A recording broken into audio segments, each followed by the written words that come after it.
let me get this started before it gets too late. So I'm gonna be doing an ability system. We're gonna be creating an ability system. Um, this video is gonna be really long, but it's the ability system part's not gonna be that long. It's just that I'm going to try and combine the ability system, and I'm gonna be creating some abilities. The last part isn't really necessary if you already have your own abilities thought out. I'm just going to have like placeholders in here to show that the ability system works, and so I have something cool to show in the thumbnail of this YouTube video. So if you don't want to stay around for the last part, you don't need to. It's not going to be as long as it looks. But yeah, let's get started by creating the input actions first. So I'm going to be going into my content drawer here, input actions, and I'm just going to be setting the basic input action. So I'm going to put input action for IA underscore ability 1, and then I'm just going to be creating more of these. So actually, let me just copy this, copy that, and then do input action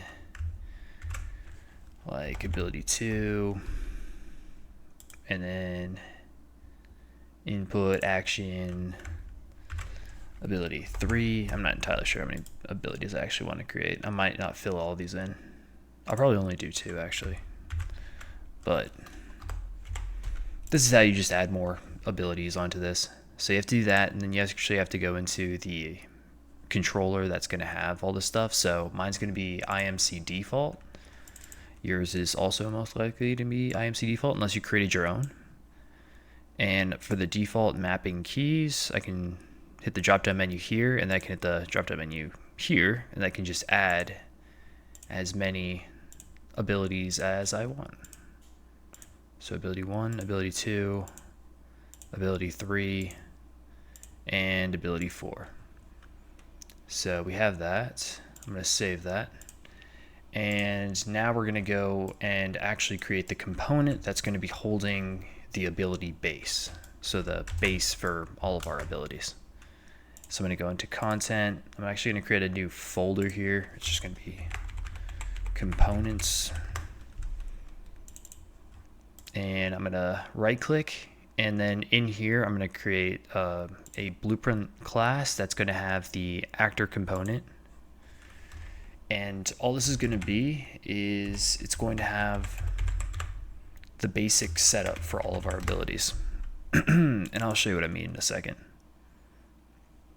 So I'm in here now, and I actually don't really want to do anything with these event begin play or event ticks. I'm actually just going to create functions here. So the function I'm going to call it is going to be can activate.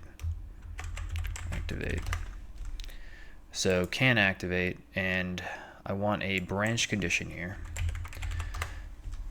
to determine whether I can or can't activate this thing.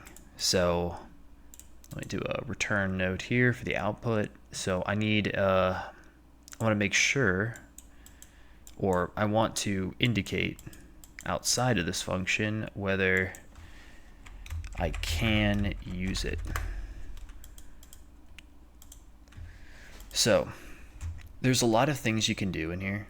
I'm just going to do a cooldown, but you could also add in like mana restrictions or whatever things that would stop you from casting a spell. But for me, I'm just going to create a simple cooldown.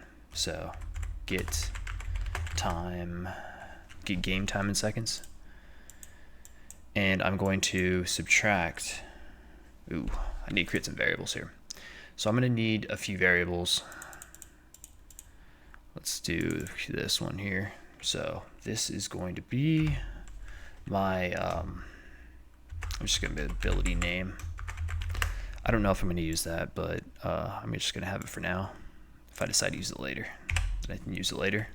And you're probably going to want ability name to be accessible through this as well, for whatever reason.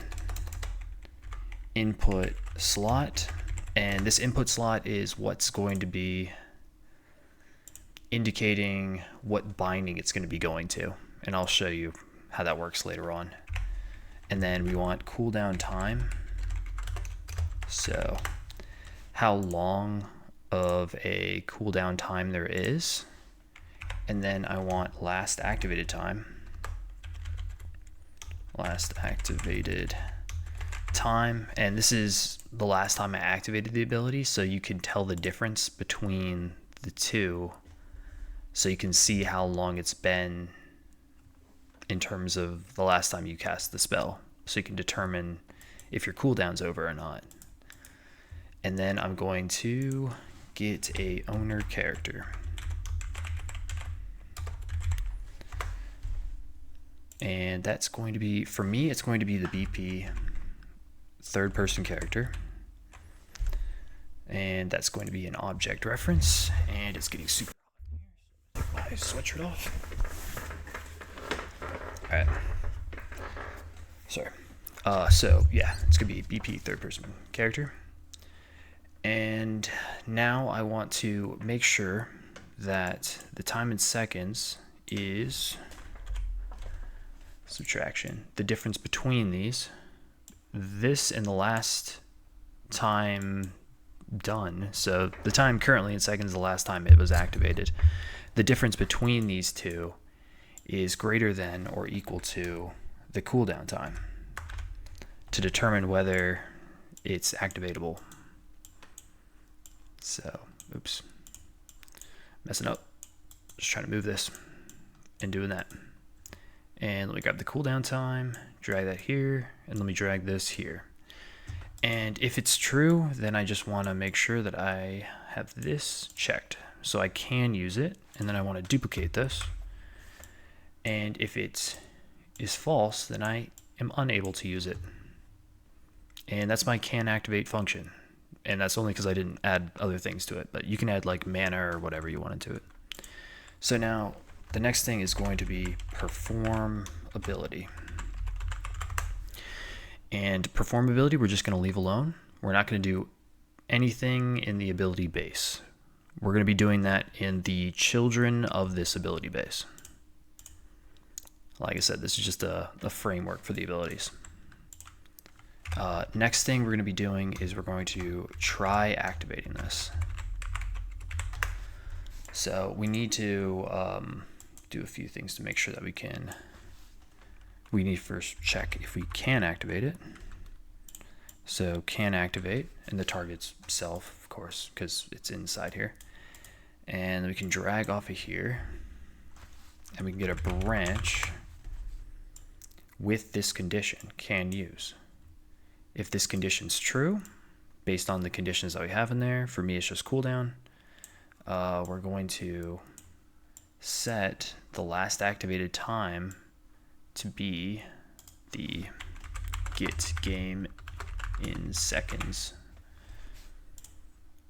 which I didn't explain this, but I thought it was, I guess I just thought it was self-explanatory. It just gets the game in time in seconds. Now I want to perform the ability that we created within our child blueprint class, or child blueprint, off of this, which I will do later. And then I want a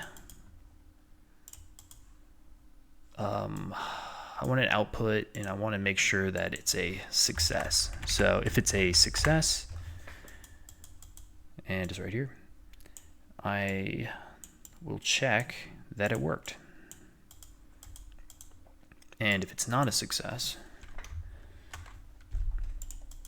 just going to duplicate this. Control D to duplicate, by the way. And I can uncheck this, so it is not a success. And I can compile and save that.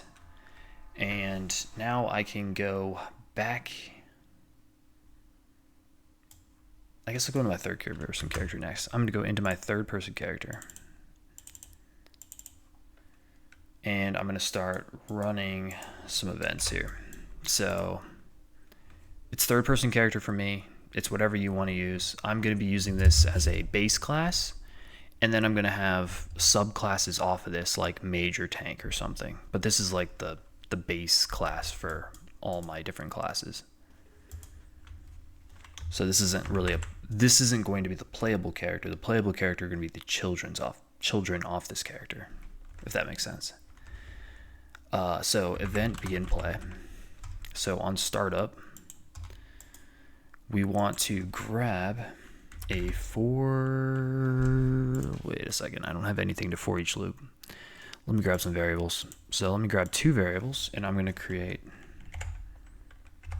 let's see, ability classes, and I'm going to make this of the AC ability class that we created, or ability base or whatever. Yeah. And I'm going to make this a class reference, and I'm going to drop this down over here, and I'm going to make it array. So this is for classes, and then I also need the abilities in general. So I'm going to grab that, and I'm going to create a ability base off of this. This will be object reference here, and I'm going to drop down and click array on that. And I actually want this to be instance editable, so I can edit across the other abilities. And I'm going to be dragging this in, and I'm going to drag this out, and this is going to be our for each loop.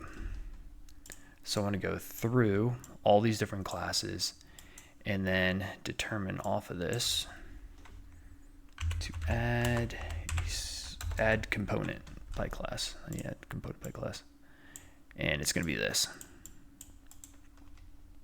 So add component by class, it gives me the AC ability base, and then I want to set the owner. So set owner character, and this owner character is going to be self. So get a reference to self. And I want to drag off of the abilities here, and I want to add all the abilities. So let me add all the abilities onto here. Oops, my bad. It's going to be the abilities from the ability base. And there we go. Compile, save that. And that's pretty much all I need to do with that. So let me create now a function here. And this function is going to be use ability by slot. And I want to drag off of this. Actually, let me just grab this and then drag off of this and do a for each loop. For each loop. Drag into the execution pin here. And then on this array element here, we're going to get the input slot. Get input slot, and that's the input slot that I created. So I want to make sure that this is equal. And it's going to have to be an equal slot to whatever is going to be out there. So I'm going to be dragging this to here, and you'll see this later. Let me just call this something besides B. Call it slot. And then I'm going to make this a branch. So let me connect the loop body to this. And I'm determining, as I'm going through all these different input slots, whether it's true that it's like looping, that this slot equals the slot that we're trying to be working with. So I can try activating it. I need to grab off here to try activating it. Try activate. True. All right. So now that's done. We can now leave this little area, and we can actually input our little slots into the event graph. So we have our enhanced input action that's associated with each slot. So we're going to grab enhanced or IA ability 1, and let me just grab all of them. It was easier when I just looked up enhanced. Yeah, okay. I'm just going to keep looking up enhanced then. I'm just grabbing all the abilities that we created. Ability 1, ability 2, and ability 3. Okay, and ability 4. So, on triggered, use ability by slot, and I'm just going to make this slot 1, and I'm actually just going to duplicate these. Control D to duplicate again, if you guys forgot, or maybe you guys don't even need to be reminded about that. I'm just trying to make it as easy as possible. All right, didn't mean to double click on that, that's my bad. 4.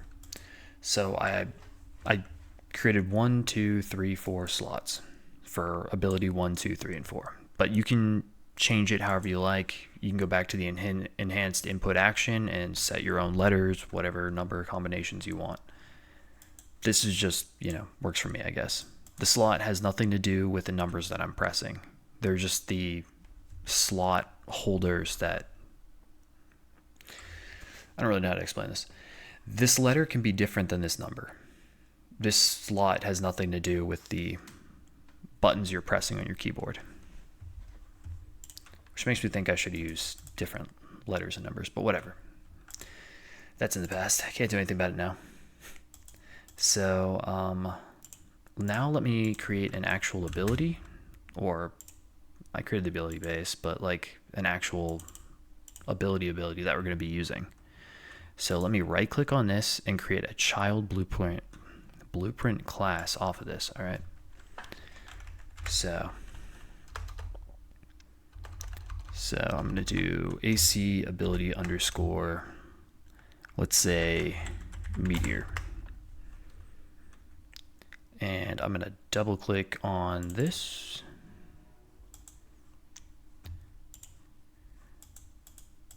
And then I open this up, and then all we really need to do, actually, I'm sorry, we have class defaults that we can set. So meteor input slot. This is the input slot I was talking about earlier.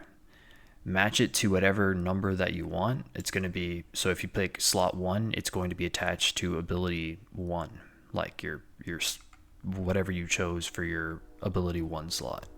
For me, I picked 1, 2, 3, 4, so it matches. But so if I hit 1 here, it's going to, if I press 1, it's going to activate that ability. I'll make this like 1 second. Don't mess with the last activated time. And that's pretty much all I need to do for that, besides add the new perform ability that we're going to be doing. So I'm going to drop down in this override function here, and I'm going to click perform ability. And that's really the only thing you need to mess with in this override thing. So I'm going to perform ability, and I'm just going to print string. And I'm going to say meteor.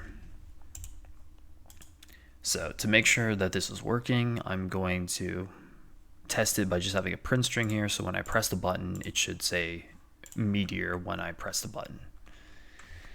All right, so finally, the last thing that makes this work is I go into my third person character and create a child off of that. So third person, blueprints, right click, create a child blueprint class off of that. And this is going to be whatever class I want to call it. So BP underscore mage. And here, I'll go into here. I'll change its color so I know it's something different. Cool. This is going to be my mage. And where's the class? Okay, so class defaults on the side here. It says default ability classes. You need to hit the plus icon here, and then you need to attach the type of ability that you're trying to attach. Right now I only have AC ability meteor, so if I click this, it will make it so I can use that ability. And all this stuff is already set up for it. So let me begin this game with my mage here. So let me click that. Let me hit play, and hopefully everything works, and it did not. What did I miss? Oh, wait a second. I didn't even create the... Okay, I did something dumb, guys. I did something dumb. I never actually set the keyboard things in here. I was going too fast. This is what happens when you go too fast. You don't pay attention to what you're doing. All right, slow and steady. So, IA ability 1, you actually need to put in the buttons that associate with those things, right? So 1, 2, 3, and 4. So let me save that, and let me hit play here, and let me hit 1, and then meteor. Sorry about that, guys. It's pretty usual for me to just mess things up anyway. So that's pretty much all I want to show you. Maybe I should... Okay, if that's all you wanted to know, like I basically showed you how to set up like an ability system. You're good. That's it. Have a good one. Bye. But for everybody else who wants to like stay and see me create like other abilities besides this one, then you're free to stay along. But otherwise, have a good one. All right, for the rest of you guys, I might actually create multiple classes here. So let me go back into the third person character here, and let me create a child's blueprint class off of this. And this is going to be my BP underscore tank, and I'll make it look different too. Let me like it black or something. All right, so just to show that you actually need to change the thing there, I should be able to change to this tank, and once I change this tank, it's not going to be running the same ability system as the mage because I didn't input the abilities in there. So if I press 1, nothing happens, right? So I'm going to create a new ability, and I'm actually going to fill these abilities later. I'm actually going to summon a meteor later on. But let me create a child off of this ability base again. So I'm going to have a meteor, and I'm also going to make a ability underscore rock throw.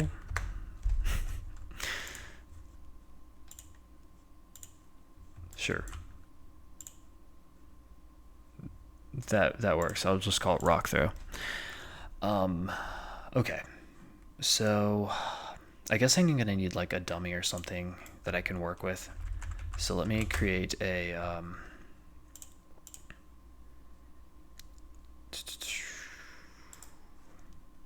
let me create an enemy. So I'm just going to create a blueprint class of character, and I'm just going to call this BP underscore enemy. And let me just do this real fast. So let me create SKM Manny simple. Let's drop you down to 90, rotate you 90. And this is going to be basically my target dummy. So ABP, perfect. All right, so this is going to be my dummy that we're going to use. Hit event graph. Let me go here, and let me just place this dummy in the world.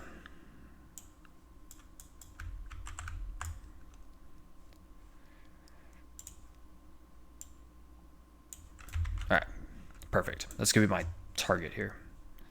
So let me go back into...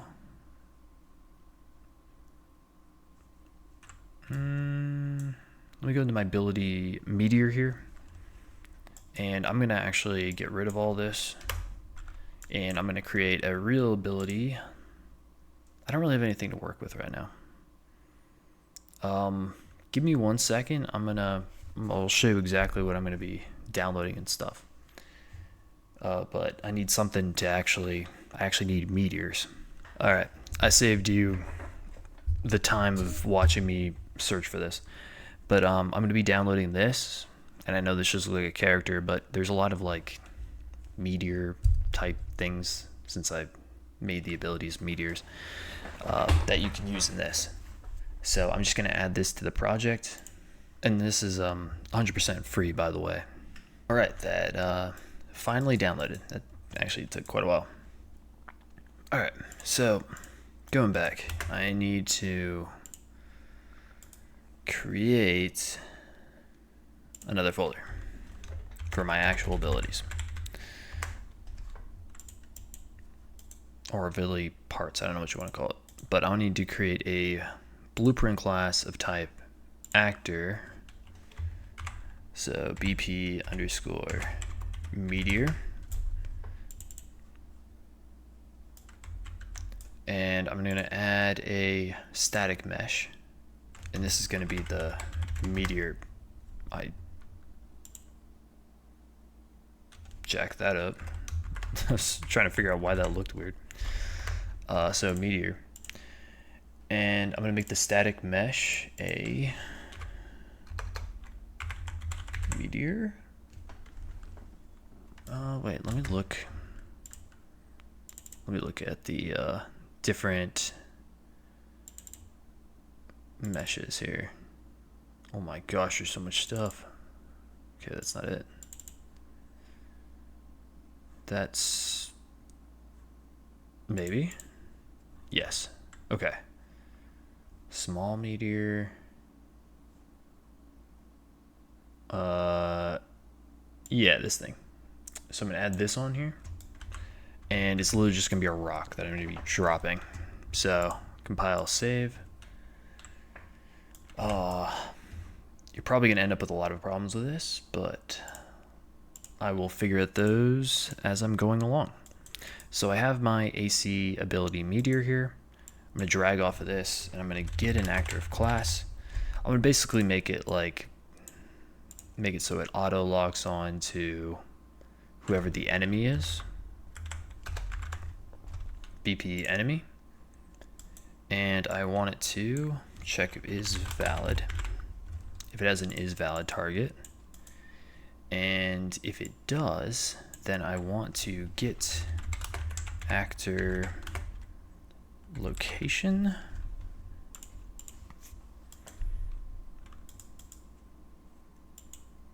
And I want to spawn an actor at the location. So is valid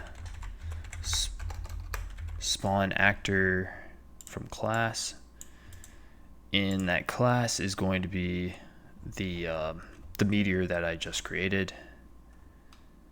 So BP meteor. And I'm going to split this so that I'm splitting it twice, so I split also the vector as well. And the only thing I want to change on this of the location where I want the meteor spawning is going to be the height of the Z. So I'm going to add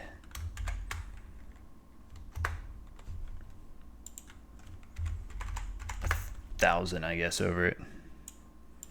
So it's just going to drop the meteor from above the target that I'm trying to land it on. So let me compile, save. And if I hit the 1, this is going to cause problems, but that's the wrong character. Of course, that's not going to work because that character doesn't have any of the logic on it, or doesn't have the ability on it. So now it's not dropping. So I need to go back into the BP meteor. I am unable to simulate physics. And I am unable to simulate physics because I need to go into the meteor itself here and create a simple collision for it. I'm gonna do something like that, make it really easy for myself.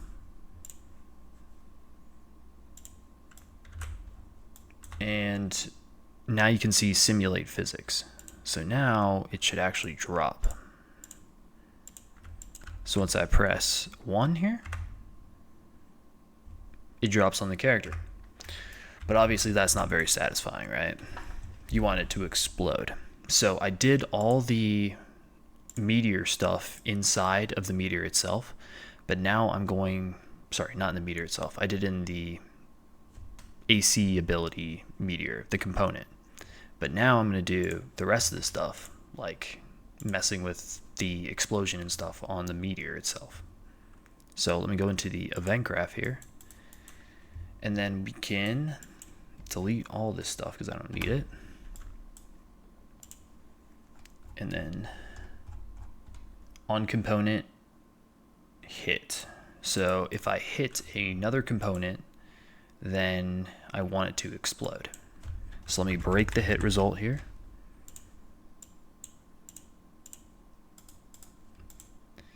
And let me spawn emitter at location. This brings back memories. This is like some of my first tutorials was doing this very same thing. So impact point, location. So, and it's gonna spawn an emitter. I think it has a meteor explosion. Meteor hit worlds. Impact. That looks kind of good. That looks good, right? All right, that looks fine. So I want to do that. I'll see how big it is before I scale it up. I immediately wanted to scale it up. You know what? I'm gonna scale it to 2. Doesn't matter how big the explosion is. All right, let me do that, and let me destroy actor. So after everything's done, I want to just destroy actor. It's going to be self because I want to destroy the meteor itself. This thing is going to auto destroy after it's done doing its emitter. So everything should be good here. I hope.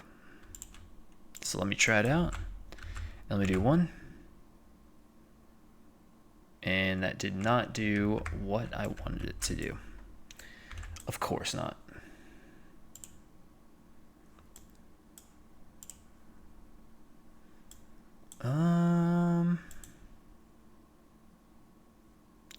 Might be easier just to blow it up if I do interact with or intersect with. I kind of want to figure this out, but I also don't want to waste your guys' time. So let me try this block all.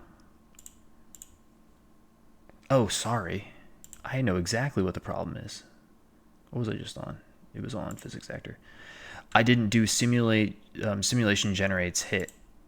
You have to do this. It said should hit events fire when this object collides during physics simulation. There you go.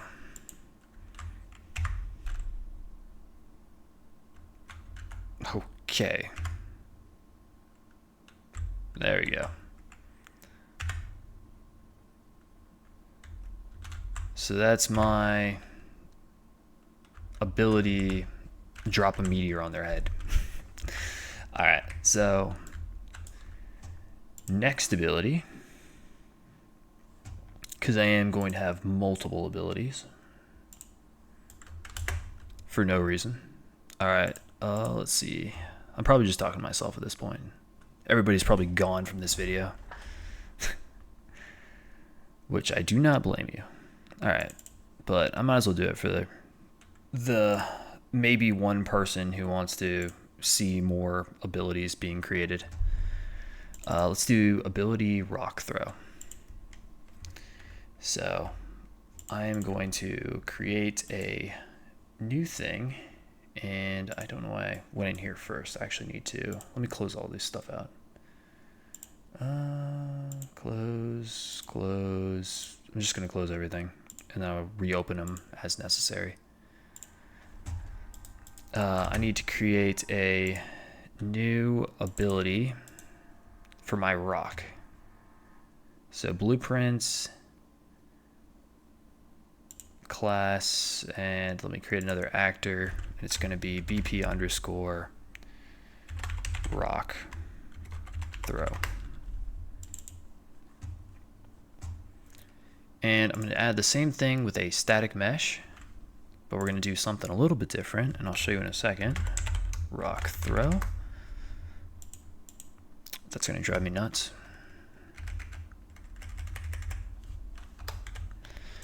All right. Okay, that became rock throw 0, whatever. Let's go back to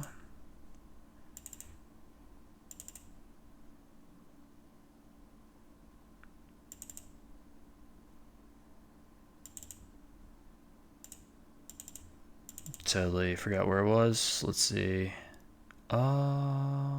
Static mesh for this. This looks fine.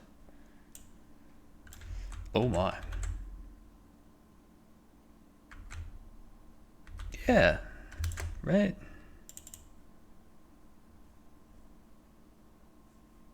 Or you just do like a chunk or something. I don't know. Chunk small? Sure, I'll do chunk small actually. I don't want anything looking too cool. Alright, compile, save. Alright, so we have that.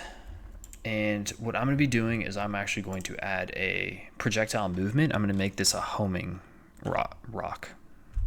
So I'm going to do projectile movement, and I'm going to attach it to this, and it's going to be a... There's a thing on this side that says homing, but I'm actually going to be setting, yeah, it is homing projectile on this stuff. Ooh, although I do want to set the speed of that acceleration here. All right, so let me do this. I'm in here, but let me create the logic first that let me create the ability first. So let me override the function, perform ability, repetition. We're gonna be doing the same thing for every single ability. Third person character. I'm gonna make this a little bit different. So I want it to spawn over top my head. So it's gonna be, when I hit the button, it's gonna spawn over my head. Get actor transform. And I'm gonna split the struct pin here. And I'm gonna split this, kind of like how we did last time, spawn actor from class, but it's gonna happen a little bit differently. Let me get the, what did I call it?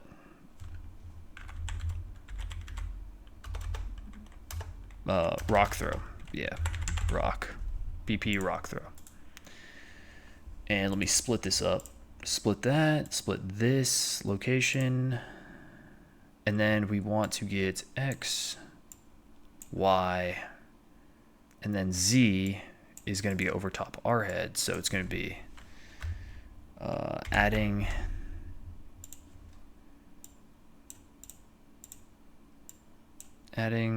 however much. So let's say 150 onto the Z axis. So I can compile and save that. So this is going to get actor transform and then spawn it. Okay. And then under, let me just make sure this works. Oh, I didn't add it to my character. Let me go back to my mage. So let me go into third person. Blueprints, and go into the mage here. Open full blueprint editor. And let me add an ability here. And this ability is going to be the rock throw. Compile, save. Just kidding, I did not. Well, everything was fine what I just did, but I need to add inside of the actual rock throw, I need class defaults. Rock throw. Input slot 2 this time. Cooldown time 1. Compile, save. And that should be good. Okay. So let me hit 2. And as you can see, it just fell down because I didn't add, for one thing, I didn't add any collision onto it, so it didn't do anything there. But also, for the projectile movement itself, I didn't remove gravity. So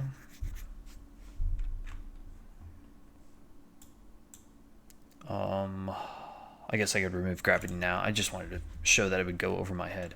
So let me go into the rock throw itself and let me look at this. Add collision like I did before. Save that. Okay. And let me go back into here, which is going to be BP rock throw, and I'm going to delete this stuff. And on event begin play, I want to get the actor of class.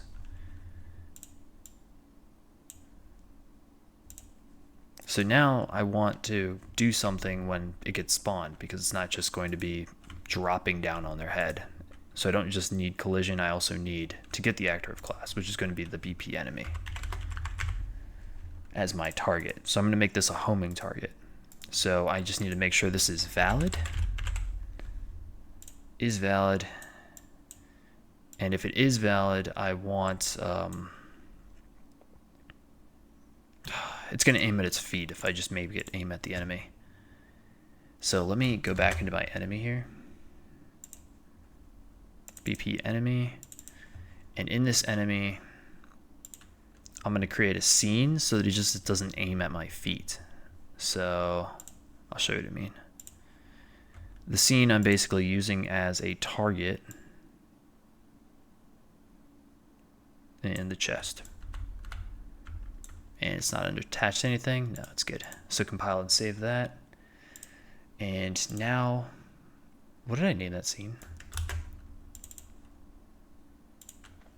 I didn't name anything. I'm just going to call it target though. Target. Now we can close it. Compile, save, close. I add collision on here. Rock throw. I can close mage actually too. And let me just grab this and drag off and click target. Get target. It's gonna be at the bottom, isn't it? Yeah. Get target. And then off of get target, I want to make sure that I'm going to make it a homing target. That's going to be the homing thing. But let me get the projectile movement off of this first. So I need to homing projectile. Set is homing projectile, and I want to make it, if it is valid, make it a homing projectile.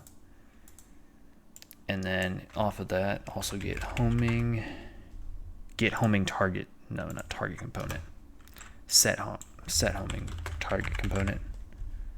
Set homing target component, and the set target is going to be the target on, that's the scene component for the enemy character.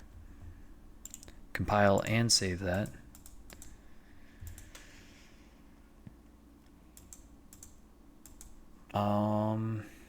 And that's pretty good. All right, so now that we have it doing this, it's going to be going at the target. We also want to have, if it runs into it, right? And I might do this one a little bit differently. I might do an on component begin overlap with this one. Show different ways how to do it. And let me break a hit result.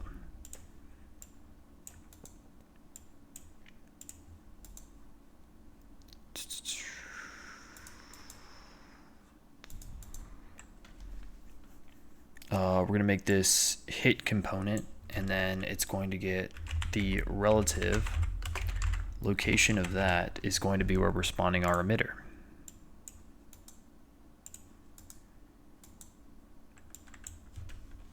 Spawn emitter at location. Let me try that up here. So we're spawning an emitter at this location. And I'm going to destroy the actor. That's not how you spell destroy. Destroy actor. Compile, save. Actually, this is going to be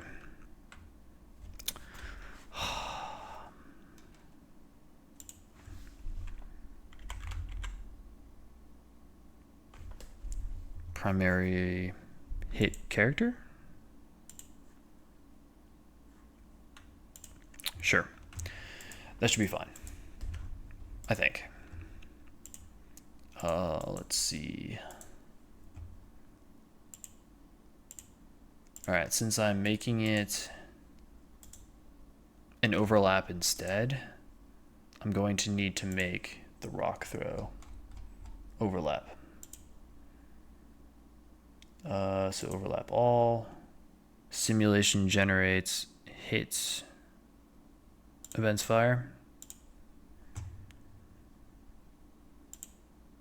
All right, so compile, save that. Please work. That did not work because that is still landing on me. BP rock throw. It's landing on. Did I set its gravity to 0? Did I forget to do that? I totally forgot to do that, didn't I?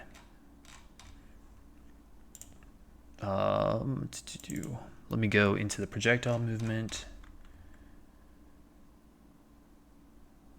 Yeah, I didn't scale gravity to 0. Compile, save. Let me try that out. There we go. And then it explodes on hit. And you have like your own homing projectile type deal. I mean, it's very basic, but I still think it's pretty cool.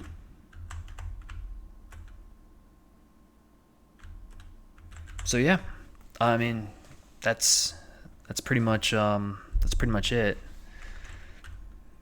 So hopefully this was helpful. I mean, if you're still here, that's pretty crazy. I'm pretty sure most people are gone at the halfway mark when I mentioned I was pretty much done with the ability system. But if you're still around, thank you for being here. I appreciate you. And have a good one. Bye.